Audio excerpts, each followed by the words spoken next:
So ஒரு reactant கொடுத்துருக்காங்க, இதுதான் HCl தான் reagent.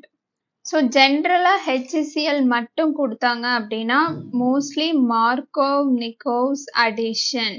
ஓகே, ஸோ இது வந்து என்னது அப்படின்னா electrophilic addition reaction. Okay, electrophilic addition reaction நடக்கும்.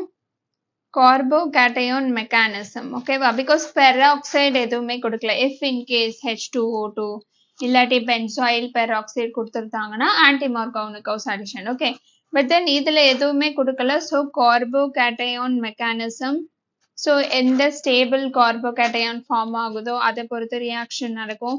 Rearrangement is possible. Okay, rearrangement is possible. ஓகேவா, ஸோ ஃபர்ஸ்ட் ரியாக்ஷன் எழுதிக்கலாம். ஸோ ஒரு பென்சீன் ரிங் மாதிரி இருக்கு, CH, அதுக்கப்புறமா CH double bond CH2. Okay, so இப்போ நம்ம HCl எப்படி இருக்கும் அப்படின்னா H பிளஸ்ஸாவும் Cl மைனஸாவும் இருக்கும். ஓகேவா, ஸோ இதுல வந்து இந்த H பிளஸ் தான் எலக்ட்ரோஃபைல், இந்த பர்டிகுலர் டபுள் பாண்ட் தான் என்னது நியூக்ளியோஃபைல்.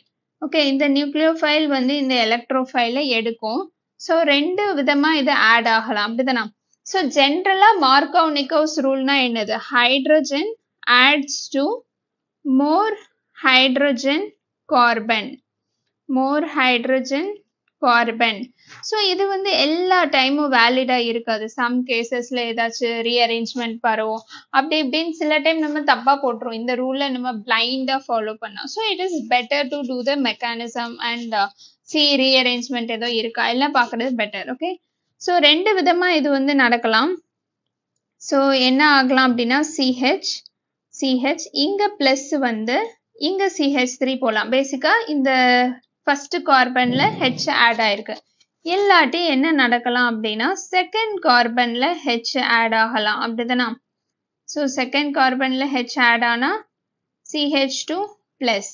ஸோ இப்போ இது ரெண்டுக்குள்ள டிஃபரன்ஸ் என்னது அப்படின்னா இது செகண்டரி கார்போகேட்டையான் because it is surrounded by 2 carbon atom.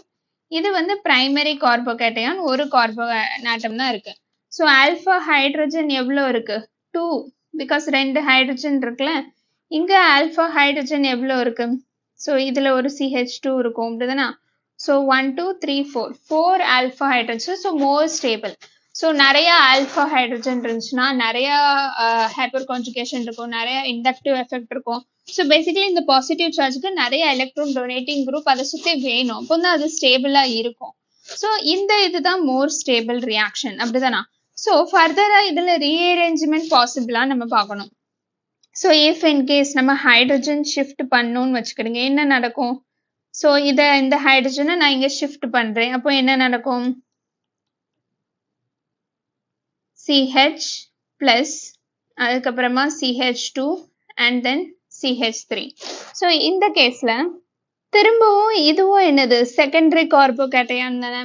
So ஒரு செகண்டரி கார்போகேட்டையான்ல இருந்து இன்னொரு செகண்டரி கார்போகேட்டையானுக்கு மோஸ்ட் ப்ரிஃபரபிளி போகாது. ஓகேவா, எதர் வந்து இப்போ ஒரு செகண்டரில இருந்து டெர்ஷரி போகலாம், இல்லாட்டி பிரைமரில இருந்து செகண்டரி போகலாம், இல்லாட்டி ரிங் எக்ஸ்பான்ஷன் மாதிரி ரியாக்ஷன் நடக்கலாம். பட் இந்த மாதிரி ரீஅரேஞ்ச்மெண்ட் வேற எதுவும் பாசிபிலிட்டி எல்லாம் இருக்காது மோஸ்ட் ப்ரிஃபரபிளி. அப்போ என்ன ஆகும் அப்படின்னா நம்மளுக்குள்ள குளோரின் இருக்குல்ல, இந்த நியூக்ளியோஃபைல், இது வந்து இந்த பாசிட்டிவ் சார்ஜ் இருக்கிற பிளேஸ்ல அட்டாக் ஆகும்.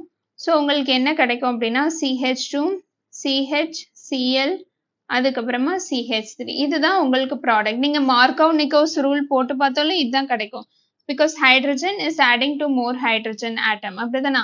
So chlorine is adding to less hydrogen atom. So option D தான் கரெக்ட் ஆன்சர். இதுல கொஞ்சம் தப்பா கொடுத்துருக்காங்க, இது சிங்கிள் பாண்ட் CH3 வரும், டபுள் பாண்ட் CH2க்கு பதிலா சிங்கிள் பாண்ட் CH3 வரும். So option D is the correct answer. Okay, thank you.